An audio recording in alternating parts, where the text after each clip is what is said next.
2015 বিশ্বকাপের নায়ক 2019 বিশ্বকাপের নেতা সকলেরই জানা। মঙ্গলবার বিসিবির ঘোষিত একাদশে তাসকিন আহমেদের জায়গায় সুযোগ দেওয়া হয় আবু হায়দার রাহিকে। মূলত এর পরেই তোলপাড় শুরু হয় টাইগার ক্রিকেট পাড়ায়। কান্নায় ভেঙে পড়েন স্বয়ং তাসকিন, কিন্তু তারপরও বিষয়টি মেনে নেন স্পিড স্টার।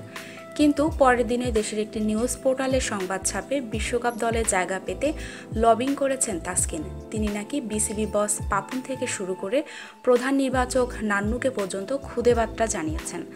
এমন সংবাদের জেরে কিছুটা হলেও মনক্ষুণ্ণ হন তাসকিন। বিষয়টি নিয়ে বলেন, আমার বিরুদ্ধে আনা অভিযোগটি সম্পূর্ণ মিথ্যে। আমাকে বিব্রত করার জন্যই এসব গুজব ছড়ানো হচ্ছে। তিনি জানান, মিনহাজুল আবেদিন নান্নুই তাকে খুদে বার্তা জানিয়েছেন। তাতে প্রধান নির্বাচক লিখেছেন, not to worry, long way to go. প্রত্যুত্তরে ডানহাতি পেসার লেখেন, থ্যাংক ইউ। নির্বাচকদের বার্তা দেওয়া নিয়ে তাসকিন বলেন, এ খবর টোটালি গুজব। আমি বুঝলাম না কিভাবে এলো এটি। সংবাদ মাধ্যমের উচিত সহযোগিতা করা, এরকম উল্টাপাল্টা ভুল খবর ছড়ানো ঠিক নয়। তিনি বলেন, আমার এখন লক্ষ্য নিজেকে আরও ফিট করে তোলা, আরও ভালো খেলা। আমি এসব নিয়ে বেশি চিন্তিত নই। তবে এসব ঠিক নয়, এগুলো খেলোয়াড়দের জন্য বিব্রতকর। আমি স্বপ্নের বিশ্বকাপ স্কোয়াডের সুযোগ পেলাম না। এর মধ্যে এমন বিব্রতকর খবর দুঃখজনক।